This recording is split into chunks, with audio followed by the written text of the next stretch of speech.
Geçin.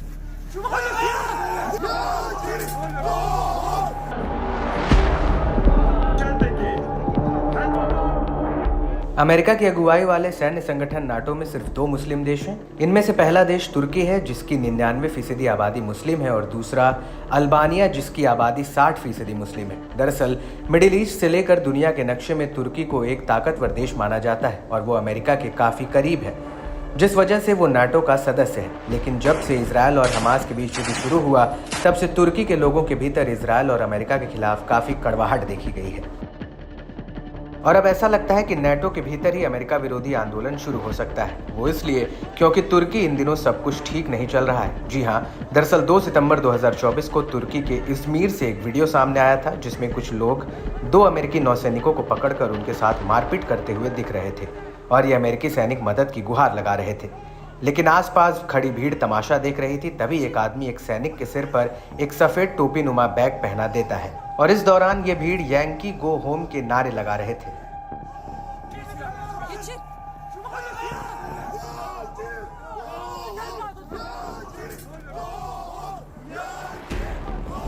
वहीं दूसरी तरफ इस घटना को अमेरिका की 6th फ्लीट मैरीन जो यूएसएस वॉट्सएप का हिस्सा है उसने बयान जारी करके कहा था कि ये सैनिक अपनी छुट्टियां मनाने के लिए इलाके में घूम रहे थे, तभी उनके ऊपर ये हमला किया गया। हालांकि तुर्की पुलिस ने इस मामले में 15 संदिग्धों को गिरफ्तार भी किया है। लेकिन बड़ा सवाल ये उठता है कि नाटो का हिस्सा होने के बावजूद तुर्की में अमेरिका विरोधी ये बवाल क्यों हो रहा है। आपको बता दें कि 1 सितंबर 2024 को यूएसएस वॉट्सएप युद्धपोत ने इज़मीर के तट पर अपना लंगर डाला था और ये बड़ा अमेरिका और सहयोगियों की मदद के लिए पूर्वी भूमध्य सागर में तैनात था।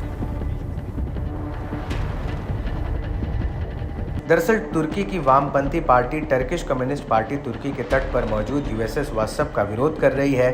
टीकेपी का कहना है कि हम अमेरिकी जहाज को यहाँ नहीं देखना चाहते हैं जो युद्ध और फिलिस्तीनियों की मौत लेकर आया है। तुर्की में शुरू हुए इस अमेरिका विरोधी आंदोलन को एक लंबा इतिहास है।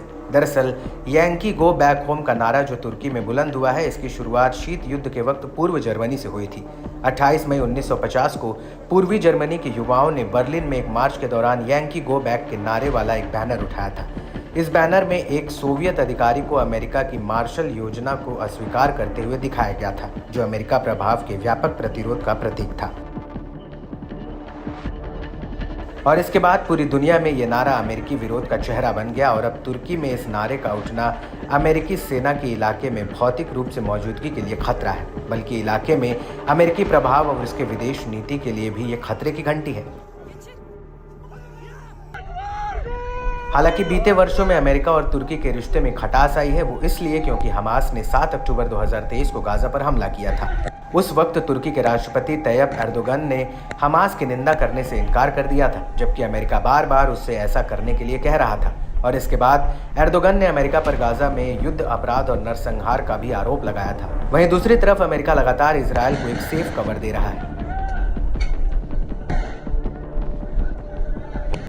इसके अलावा तुर्की अमेरिका द्वारा सीरियाई कुद्स को समर्थन देने को लेकर भी अमेरिका की आलोचना कर चुका है और यही वजह है कि अब तुर्की धीरे धीरे अमेरिका से दूर जा रहा है और उसका रुख रूस की तरफ जा रहा है। हालांकि अमेरिका तुर्की को एक गैर विश्वसनीय सहयोगी के रूप में देखता है।